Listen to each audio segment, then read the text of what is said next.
तो आदाब, नमस्कार, गुड इवनिंग, सत श्री अकाल। एक बार फिर आप तमाम लोगों का स्वागत है। आज की कहानी शुरू करूं उससे पहले पूरी क्राइम तक फैमिली मेंबर को याद दिला दूं और विश भी करूं। आज हैप्पी टीचर्स डे है और बहुत सारे लोग हम सभी की ज़िंदगी में होते हैं जो हमें कुछ सिखाते हैं, हमारा मार्गदर्शन करते हैं, हमें इंसान बनाते हैं। और बहुत सारे लोग ऐसे होते हैं, मेरी ज़िंदगी में भी ऐसे तमाम लोग हैं। तो इसी के ज़रिए, आप तमाम लोगों के ज़रिए, इस क्राइम तक के ज़रिए ऐसे अपने तमाम टीचर्स, अपने तमाम गुरुओं, अपने तमाम उस्तादों का शुक्रिया, धन्यवाद करता हूँ जिन्होंने हमें ज़िंदगी की बारीकियों को सिखाया, समझाया। तो आप लोगों की भी ज़िंदगी में ऐसे बहुत सारे लोग होंगे और ये मौका है उन सबको विश करने का और उन सबका आभार जताने का, शुक्रिया जताने का। तो पूरी क्राइम तक फैमिली मेम्बर्स को भी हैप्पी टीचर्स डे। और ज़रूरी नहीं है कि आपका गुरु, आपका उस्ताद, आपका टीचर, वो आप जो बड़े होते हैं वही आपको सिखाएं। आपसे जूनियर, आपसे कम उम्र के लोग भी आपको बहुत कुछ सिखा सकते हैं, क्योंकि ज़िंदगी में सीखने और सिखाने का कोई वक्त या कोई उम्र नहीं होती। तो अगर अच्छी चीज़ आप किसी से भी सीखते हैं, चाहे वो छोटा हो या बड़ा हो, तो उसी पर वो आपके लिए एक तरह से गुरु या उस्ताद है, टीचर है। तो सर्वपल्ली राधाकृष्णन, जिनकी वजह से ये हैप्पी टीचर्स डे, क्योंकि वो एक बहुत बड़े गुरु भी थे, टीचर भी थे, और हम सब आज के दिन को इसीलिए याद करते हैं। तो हैप्पी टीचर्स डे के बाद कहानी शुरू करूं उससे पहले कल के मैच की बात। कल का जाहिर सी बात है कि जो मैच हुआ और हम हारे, बुरा लगा, लेकिन मैच अच्छा था। हाँ, अफसोस ये हुआ कि जिस तरीके से अर्शदीप सिंह ने कैच छोड़ा, उसको लेकर जो सोशल मीडिया पे हो रहा है, ये पहली बार नहीं है, ऐसा पहले भी कई बार हुआ। हमारे कई खिलाड़ी जब वो अच्छा खेलते हैं हम उनको सर पे बिठा लेते हैं, हीरो का दर्जा देते हैं, और अगर ज़रा सी गलती करते हैं तो हम उसी पल उनको विलन बना देते हैं। अर्शदीप के बारे में जो कुछ लिखा गया, कहा गया बहुत सारी जगहों पर, हालांकि सरकार ने भी जवाब दिया है, मैं उसके सख्त खिलाफ हूँ। मैं एक क्रिकेटर, एक क्रिकेट फ़ैन के नाते मुझे मालूम है कि मैदान पे कब क्या कुछ हो सकता है। मैंने बहुत सारी क्रिकेट खेली है, तो कभी भी एक गलत शॉट पे आउट भी हो सकते हैं, फील्डिंग से मिस हो सकती है, कैच छूट सकता है, बॉलिंग में आपकी लाइन लेंथ बिगड़ सकती है, वाइड पे वाइड फेंक रहे हो। तो ये खेल का हिस्सा है, कोई भी खिलाड़ी जानबूझकर ऐसा नहीं करता, खासतौर पर इंडिया पाकिस्तान मैच में, क्योंकि उसे मालूम है कि ऐसे मैचेस में किस तरीके से आप हीरो बन जाते हैं। तो ये एक मौका था। ऐसे तो बहुत सारे पाकिस्तानी खिलाड़ी ने भी कल छोड़ा, आखिरी में 2 बॉल पे जो 2 चौके थे, वो जो फ़खर जमा है उसकी गलती थी। और अगर यही पाकिस्तान हार जाती तो शायद फ़खर जमा पाकिस्तान का विलेन होता कि तुमने 8 रन फालतू के दिए थे और मैच बहुत क्लोज था। तो ऐसा होना नहीं चाहिए। खेल है, खेल की तरह हमें लेना चाहिए। ठीक है, हम लोगों का उससे दिल, जज्बात जुड़े होते हैं, लेकिन किसी खिलाड़ी को किसी एक गलती या उसकी उस दिन की गलती पर इस तरीके से हमें उसके साथ सलूक नहीं करना चाहिए। तो अर्शदीप के साथ जो कुछ भी हुआ वो गलत था। कम से कम एक स्पोर्ट्समैन स्पिरिट के खिलाफ है। इसी बहाने चलिए आज की कहानी शुरू करता हूँ। आपको ये भी बता दूं कि एशिया कप का ये मैच चल रहा था। कुछ लोगों ने मेल किया था कि सर ये एशिया कप क्यों शुरू हुआ, आईसीसी से क्या लेना देना है।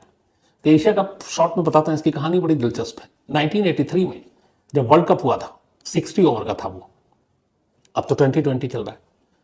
तो पहला जो वर्ल्ड कप हुआ था 75 में, दूसरा 79 में, फिर 83 में। लगातार 2 पहला वर्ल्ड कप वेस्ट इंडीज़ ने जीता। क्लाइव लायड थे कैप्टन, और वेस्ट इंडीज़ की टीम उस वक्त तूफानी टीम थी, क्या बॉलिंग क्या बैटिंग।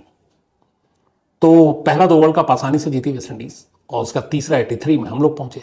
और हमारे लिए तो आप तो फिल्म भी आई थी 83 देखी होगी, कोई हमें मानता ही नहीं था कि हम कम से कम शॉर्टर वर्जन में ये जो गेम है 50-60 ओवर वाइट बॉल गेम, इस पर हम कहीं टिकेंगे भी। तो हमारी रेपो वैसी ख़राब थी और हम 83 में पहुंचे, लेकिन नसीब देखिए कि हम फाइनल में पहुंचे और फिर फाइनल जीते। उसी 83 के फाइनल में एशिया कप का जन्म हुआ था एक तरह से। वो यूं कि जब तमाम लोगों को गलत साबित करते हुए कपिल देव की टीम 83 के फाइनल में पहुंची और लॉर्ड्स में वो मैच था ऐतिहासिक, तब हमारे BCCI, cricket control board of India के जो हेड थे, प्रेसिडेंट थे, एनकेपी साल्वे थे, वो जो एमपी भी रहे, पॉलिटिशियन थे। और तब बीसीसीआई उतनी अमीर बॉडी नहीं थी, बस अब पैसे की तरफ बढ़ रही थी, लेकिन इतनी अमीर नहीं थी, क्योंकि अब जो अमीरी आई हमारी असल में वो वनडे के बाद शुरू आनी, जब रंगीन कपड़े सब आने शुरू हुए, जब टीवी पे ज़्यादा टेलीकास्ट होने लगा। 83 तक इतने सारे थे, टीवी भी नहीं थे ज़्यादा।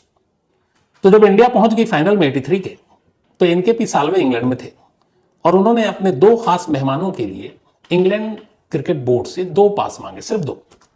उन्होंने कहा कि हमें आप 2 पास दे दीजिए, हमारे खास मेहमान हैं। इंग्लिश क्रिकेट बोर्ड ने उनको देने से मना कर दिया। चलिए, मना तो किया ही, मतलब बड़ी अजीब तरीके से मना किया, एक तरह से बेइज्जती करते हुए। ये बात एनकेपी साल्वे के दिल में बैठ गई।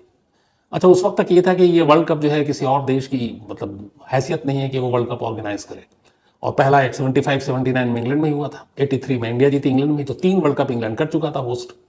और ये था कि ये बाहर नहीं होगा, 87 में भी इंग्लैंड में ही होगा, क्योंकि पैसे वैसे सब उस वक्त इंग्लैंड क्रिकेट बोर्ड बड़ा अमीर रिच था, ब्रॉडकास्टिंग का भी उनके पास बड़ा सब कुछ था, बीबीसी ब्रॉडकास्ट करती थी।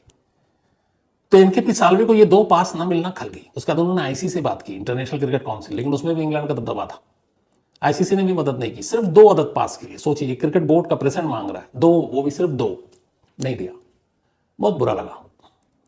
वर्ल्ड कप इंडिया ने जीती। नेक्स्ट डे 25 जून को ये मैच जीती थी, 26 जून को इंग्लैंड में ही थे इनके पिसालवे।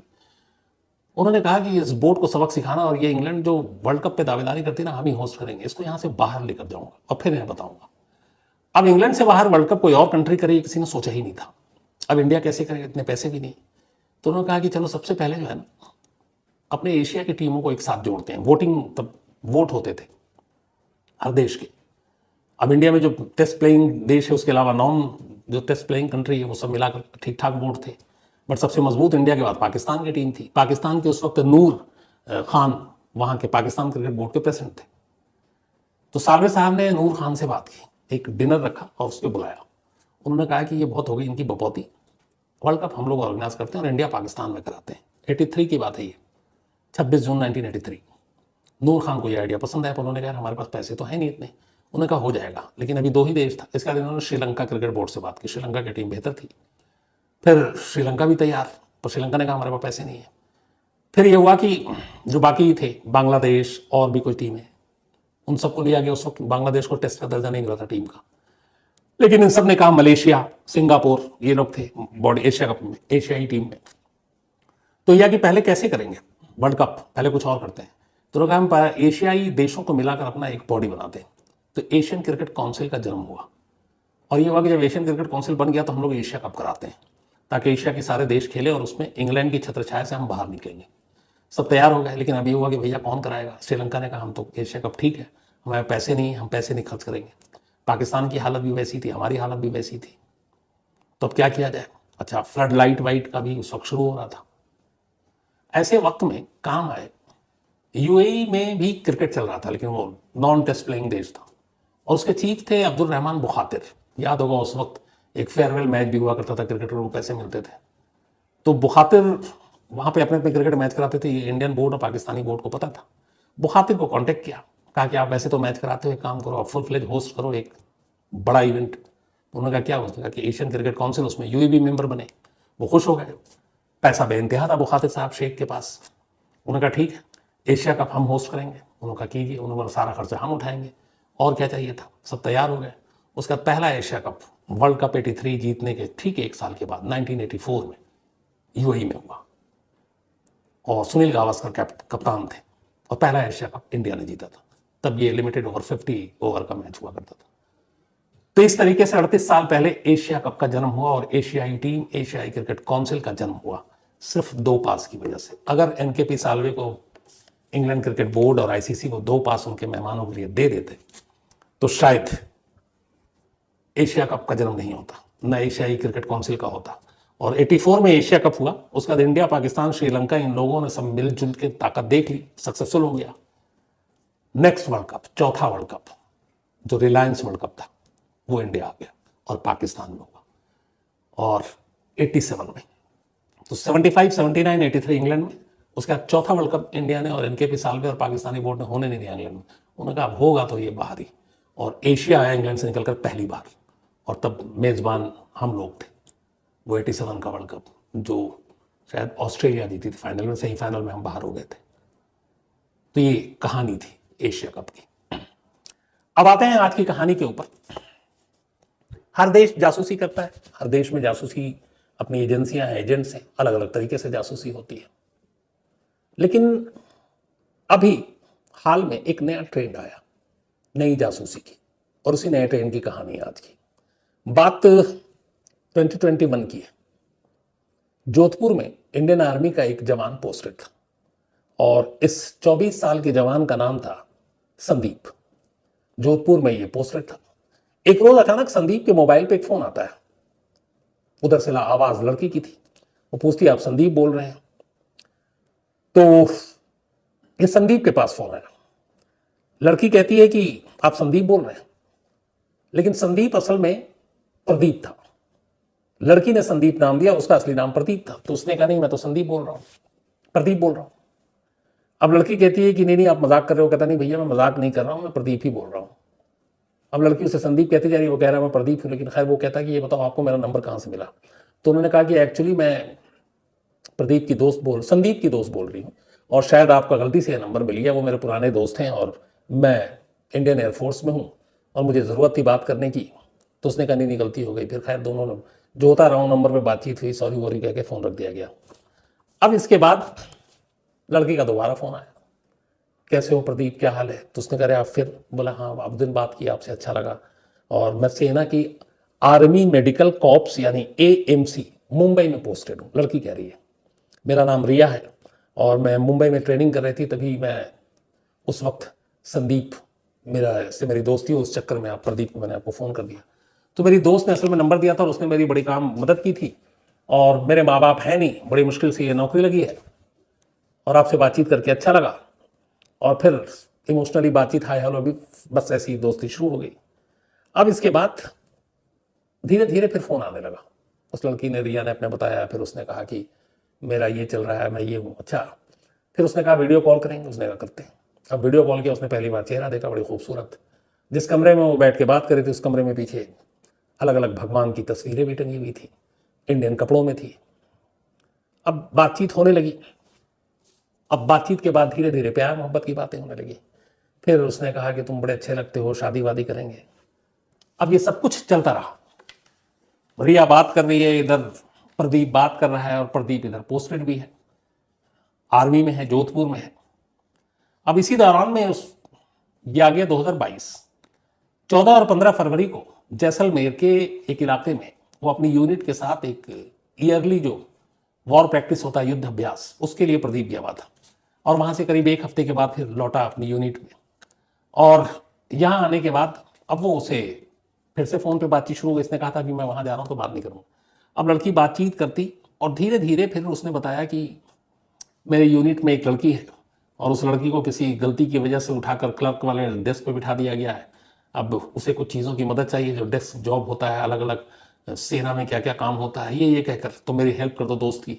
प्रदीप ने कहा बताओ क्या हेल्प करूँ। तो उसने कहा अच्छा जैसे जहाँ पे तुम पोस्टेड हो उस यूनिट में क्या होता है, कितने लोग हैं, क्या काम होता है, किस तरह का काम होता है। अब इसने बताना शुरू किया कि चलो गर्लफ्रेंड है, दोस्ती हो गई है। अब फिर उसने बताना शुरू किया कि अच्छा ये तुमने बताया तो काम का है, लेकिन अगर उसे कुछ पेपर वर्क भी सबमिट करने होते हैं, जो असाइनमेंट है क्लर्क डेस्क पे, तो इसकी कुछ तुम जो डॉक्यूमेंट्स हैं उसके फोटो भी भेज दो व्हाट्सएप पे। मोहब्बत में अंधा प्रदीप ये भी भेज दिया, भाई डॉक्यूमेंट्स उठा उठा के भेज रहा है। अब ये वो बीच बीच में आता, ये मांगती और ये भेजता जाता। कई बार इसने अब वहाँ के जो मिसाइल थी उसके यूनिट की बैटरी रूम में घुसा, वहाँ के कुछ डॉक्यूमेंट्स लिए, कई डॉक्यूमेंट्स की अलग अलग दूसरी तस्वीरें ली, कंप्यूटर में जो कुछ डॉक्यूमेंट्स थे उस टाइप के उसके इसने चीज़ें भेजी। तो लोकेशन फोकेशन यूनिट में क्या क्या काम होता है वो सब जानकारी लड़की मांगती रही, मोहब्बत में अंधे होकर देते रहे, सिलसिला चलता रहा। इसी दौरान में अब मार्च आ गया, मार्च 2022 इसी साल। मार्च के लास्ट वीक में अचानक एक दिन फिर रिया का फ़ोन आता है और वो कहती है कि मेरी कुछ ट्रेनिंग और बाकी चीज़ें हैं, तो मेरी यूनिट वाले ने मेरा मोबाइल जमा कर लिया है। अब मैं अपने मोबाइल से तुमसे बात नहीं कर पाऊंगी और इतने दिन तक तुमसे कांटेक्ट नहीं रहेगा। पूरा वो जाल फेंक चुकी थी। प्रदीप कहने लगा रे तुम्हारा मोबाइल नहीं रहेगा, पता नहीं कितने दिनों तक, कितने हफ्ते तक ट्रेनिंग रहेगी, तुमसे बिना बात किए हुए मैं कैसे रहूँगा, क्या करूँ। तो उसने कहा कि एक उपाय है, तुम एक काम करो कि तुम मुझे अपना कोई जो नंबर है सिम उसको दे दो, तो मैं व्हाट्सएप पे जो है ना OTP नंबर दे देना, मैं उससे अपना व्हाट्सएप कर लूँगा और व्हाट्सएप पे हम लोग बातचीत करते रहेंगे। तो प्रदीप ने उसको अपना एक पुराना नंबर शेयर किया, सिम नंबर, और उसने कहा था मेरे पास एक और मोबाइल है, तुम सिर्फ सिम नंबर शेयर कर लो, हम व्हाट्सएप और OTP तुम्हारे पास आएगा वो मैं कर लूँगी। उसने कहा ठीक है। अब उसके बाद प्रदीप साहब ने अपना नया पुराना सिम दे दिया यूज़ करने के लिए, OTP भी बता दिया, वो उसी पर अपनी बातचीत चल रही है, वीडियो कॉल भी चल रहा है, सब कुछ चल रहा है। अब इसके बाद फिर अचानक आता है कि एक रोज़ रिया कहती है कि बहुत टाइम से हम लोग बात कर रहे हैं, मिलना चाहिए। प्रदीप इस इंतजार में बैठा था खुश। उसने कहा कहाँ मिलना। उसने कहा मैं दिल्ली आ रही हूँ, एयरफोर्स हेडक्वार्टर, तो वहीं मिलते हैं। जगह बता दी उसने कहा ठीक है, तारीख बता दी। अब उस तारीख पर प्रदीप साहब छुट्टी वुट्टी बहाना करके लेके दिल्ली पहुंच गए, उस जगह खड़े हो गए कि अब वो आए। अब वो आए नहीं थे वक्त पर, फ़ोन किया, मोबाइल स्विच ऑफ। अब बड़ा परेशान। मार्च का महीना था, धोखा दे दिया लड़की ने। अब वो तो नहीं आई, अचानक कुछ लोग आए और प्रदीप को अपने साथ ले गए। पता चला वो सब भारतीय सेना के खुफिया विभाग के लोग थे। प्रदीप को वहां से दिल्ली से ले जाया गया और सीधे पहले जयपुर ले जाया गया और फिर उससे पूछताछ हुई और प्रदीप को गिरफ्तार कर लिया गया। उसका जुर्म बताया गया कि तुमने पाकिस्तान की एक जासूस को पिछले कई महीनों में कई अहम जानकारी और डॉक्यूमेंट्स, दस्तावेज लीक किए। तुमने अपनी यूनिट, अपनी मिसाइल, अपने सेनाओं के पोजीशन, इन सब के बारे में जानकारी दी। न सिर्फ जानकारी दी बल्कि उसके पेपर भी तुमने भेजे हैं। और तुम पाकिस्तान की एक जासूस के झांसे में आ गए, तो तुम एक हनी ट्रैप का शिकार हो गए। अब यहां काटो तो खून नहीं प्रदीप को कि ये क्या मतलब है, रिया से तो उसकी मोहब्बत है, रिया से वो प्यार करता है और ये क्या कह रहे हैं। फिर उन्होंने उसे पूरी कहानी और उसके सारे डॉक्यूमेंट्स उसके सामने रख दिए कि देखो, हमने तुम्हारा फोन सर्विलांस पे लगा दिया था जब हमें शक हुआ, और उसके बाद हमें पता चला, फिर हमें ये भी पता चला ये नंबर क्या है, और उसके बाद तुम पता चला कि तुमने क्या क्या दिए, हमने वो सारी चीजें निकाली। तो बोला वो लड़की ना मुंबई में है ना बैंगलोर में, और उसका नाम रिया भी नहीं है। प्रदीप ने कहा फिर कौन है, कहाँ है? उसने कहा वो तो पाकिस्तान में बैठी है। ये सारा खेल +91 और +92 का है। +91 इंडिया के लिए अगर आप कोई भी नंबर मिलाएंगे तो उससे पहले ये कोड लगाना पड़ता है, और +92 ये पाकिस्तान का है। अब अगर आपके मोबाइल पे कोई व्हाट्सअप कॉल या कोई और आता है और +92 आता है तो आप समझ जाएंगे पाकिस्तान का है। किसी के पास +91 आएगा तो आप समझ जाएंगे कि ये इंडिया का है। तो उसने कहा कि प्रदीप के मन में सवाल, उसने कहा कि मैं लगातार बात कर रहा हूं, बट हमेशा नंबर जो है +91, वो पाकिस्तान में अगर बैठी है, पाकिस्तान से कर रही है, तो फिर ये आना चाहिए। फिर उसे सारी कहानी बताई गई, लेकिन उसके बाद उसे ऑफिशियल अरेस्ट किया गया क्योंकि उसने एक जासूस की मदद की, चाहे जानने अनजाने में की, लेकिन हनी ट्रैप का शिकार होकर की। तब उसके जरिए फिर ये पूरी जानकारी हुई, जांच हुई, और उस जांच के बाद एक खुलासा हुआ, और वही खुलासा कहानी है कि पाकिस्तान ने आजकल अपना तरीका बदल दिया है। अब जासूसी का एक नया खेल है, बहुत सारे देश करते हैं इसको। अब यह हुआ है कि इंडिया के जितने भी अलग अलग, चाहे वो आर्मी हो या फिर बीएसएफ हो या फिर डीआरडीओ हो, रेलवे हो, एयरफोर्स हो, नेवी हो, इनके अफसरों को, इनके जवानों को एक एक कर टारगेट किया जा रहा है पाकिस्तान की जासूसों के जरिए। अब वो क्या करते हैं, कैसे करते हैं, ये पूरी तफ्तीश में, ये पूरी इन्वेस्टिगेशन में इसी प्रदीप के केस के बाद सामने आई।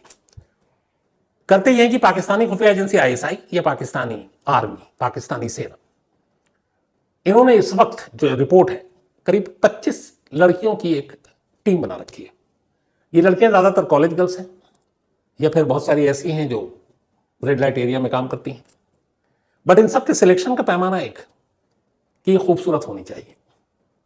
एक बार इस पैमाने पे खड़े उतरती हैं, फिर इन्हें ले जाया जाता है और इन्हें ट्रेनिंग दी जाती है। ट्रेनिंग क्या? आर्मी में, एयरफोर्स में, नेवी में, डीआरडीओ में, रेलवे में कैसे काम होता है, इनकी रैंकिंग क्या होती है, इनके अफसरों को क्या कहा जाता है, अलग अलग यूनिट कैसे काम करती है, रैंक और पद क्या होता है, ये सारी चीज़ों की ट्रेनिंग, बोलने की ट्रेनिंग, इंग्लिश की ट्रेनिंग, हिंदी की ट्रेनिंग, उर्दू तो उन्हें आती है, इसके अलावा कपड़ों की ट्रेनिंग कि कैसे इंडियन लड़कियां कपड़े पहनती हैं वो, क्योंकि ये सब कुछ वीडियो कॉल में दिखता है, बोली भाषा, इसकी ट्रेनिंग। और फिर इनको जिस जगह से, जब तक फोन पे हैं तब तक ठीक है, लेकिन अगर वीडियो कॉल कर रहे हैं तो इनको यही आईएसआई और पाकिस्तानी सेना, बल्कि अब जहां पे रखती है, इनको एक एक कमरा अलॉट किया गया है, और उस कमरे में को पूरा एक तरह से सजाया जाता है। उसके बैकग्राउंड में क्या कुछ होगा उसके ऊपर भी बारीक से बारीक नजर रखी जाती है, और उसको फिर उसके ऊपर काम होता है कि एक लड़की अगर बात कर रही है वीडियो कॉल और 91 है, जाहिर सी उसका नाम है, रिया है, सुनीता है, अनीता है, जो भी है, तो अगर वो बात कर रही है तो उसके बैकड्रॉप में क्या होगा, अगर वो अपने घर पे है या हॉस्टल में है तो जनरली फिल्मी सितारों की तस्वीरें होंगी या फिर देवी देवताओं की तस्वीरें होंगी। तो बैकड्रॉप में यही तस्वीरें भी दीवार पर होती, ताकि जब वीडियो कॉल करे तो सामने वालों को यकीन हो जाए कि पहनावे से ये हिंदुस्तानी है, पीछे दीवारों पे तस्वीरें क्या उससे ये हिंदुस्तानी है। तो ये सारी चीज़ें आंखों का धोखा। ये सारी ट्रेनिंग देने के बाद, इसके बाद जो उनके हैकर्स हैं पाकिस्तान में बैठे हुए, उनका काम यह है कि जो अलग अलग सेना में लोग हैं, एयरफोर्स में है, नेवी में है, डीआरडीओ में है, इनके बारे में कुछ सारी चीज़ें निकालो, इंफॉर्मेशन, नंबर हैक करते हैं, निकाल लेते हैं। अब उसके बाद वो सारे नंबर इन लड़कियों को बाकायदा ट्रेनिंग देने के बाद इन तक पहुंचाए जाते हैं। फिर इनसे कहा जाता है उनसे बात करो, बहुत ही मीठी आवाज़ में, प्यार भरी। फिर एक दोस्ती के साथ हेलो की बात शुरू होती है, या फिर रॉन्ग नंबर से एक बात शुरू होती है, लेकिन फिर धीरे धीरे वो राइट होता जाता है। उसके बाद ये बातचीत में पहले प्यार, मोहब्बत, फिर इवन न्यूड कॉल भी करना, सामने वाले को फंसाने के लिए वो करना शुरू करती हैं। देन ये सब करने के बाद फिर शादी की बात होती है कि वादा करती हैं वो कि शादी करेंगे। अब एक 24 साल का ये जवान प्रदीप इन चीज़ों में, अच्छा उन्हें पूरा फैमिली बैकग्राउंड की भी जानकारी दी जाती है जितना मुमकिन है, या फिर लड़की खुद निकाल लेती है जानकारी। तो ये सब करने के बाद और इसी तरीके से कि मैं यहाँ फंस गई, और अपने आप को भी ये कि मैं इसमें हूँ, अगर वो सेना में है तो वो आर्मी की बताएंगे, आर्मी में है तो नेवी की बताएंगे, और उसके कामकाज के बारे में भी उन्हें ट्रेनिंग दी जाती है। तो अपने पेशे के बारे में पूरी तरह से माहिर होने के बाद, ट्रेनिंग के बाद, तब वो कॉल करती हैं और फिर अलग अलग ड्रामा करके कि ये जानकारी कई बार तो मोहब्बत में उगल दी जाती है, और नहीं तो फिर क्या करती हैं कि जो वीडियो कॉल करती हैं उसमें कुछ तस्वीरें सेव कर लेती हैं। फिर ब्लैकमेल शुरू होता है कि अगर तुम नहीं दोगे तुम्हारे यूनिट, तुम्हारे चीफ, तुम्हारे उनको भेज देंगे, और वरना ये हमारा काम करो। तो या तो सीधे सीधी मोहब्बत में फंस के उगल देता है, और जो लोग ऐसा नहीं करते हैं, जो मना करते हैं कि मैं ये कोई भी इंफॉर्मेशन नहीं लीक करूँगा, फिर उनके साथ ये होता है कि उन्हें ब्लैकमेल करने का काम शुरू हो जाता है।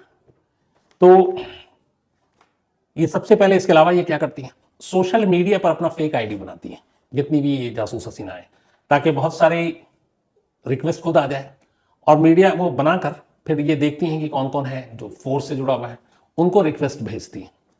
100 में से 2 ने भी एक्सेप्ट कर लिया, 1 ने भी एक्सेप्ट कर लिया, तो इनका काम हो जाता है। जैसे एक्सेप्ट होता है फिर बातचीत शुरू कर देती हैं, फिर दोस्ती, प्यार, मोहब्बत, इन सारी चीज़ें, फिर ब्लैकमेलिंग तक बात आती है। तो ये सारी चीज़ें करने के बाद ये इन तमाम लोगों को टारगेट बनाती है। ये प्रदीप अगर अभी हाल में गिरफ्तार ना होता तो ये पूरा मोडस ऑपरेंडी और पूरा तरीका शायद इस तरह से सामने नहीं आता। अब आगाह किया गया है। अच्छा, जो +91 और 92 का खेल है, वो इस तरीके से जो कॉल है हैक करके, और फिर उस तरीके से सिम कार्ड लेना और इंडियन नंबर को दर्शाना अलग अलग शहर के, चाहे वो बेंगलोर हो, मुंबई हो, हैदराबाद हो, दिल्ली हो, तो फिर वो कॉल बेशक पाकिस्तान से करें, नंबर शो करता है यहीं के अलग अलग शहरों का, तो और भी शक नहीं होता। पीछे दीवार पे भारतीय तस्वीरें, नंबर लोकल, कपड़े वैसे ही, तो फिर शक की कोई गुंजाइश छोड़ती नहीं, और इसी वजह से बड़ी आसानी से वो अपना शिकार बना लेती है। तो ये खुलासा हुआ है, तो ऐसे शिकार से सभी को सावधान रहना चाहिए। मुझे लगा कि आज ये वाली चीज़ बहुत सारे लोगों ने कहा था कि इसके बारे में शेयर करना चाहिए, तो आज मैंने इसलिए आपके सामने रख दी। तो कहानी तो खत्म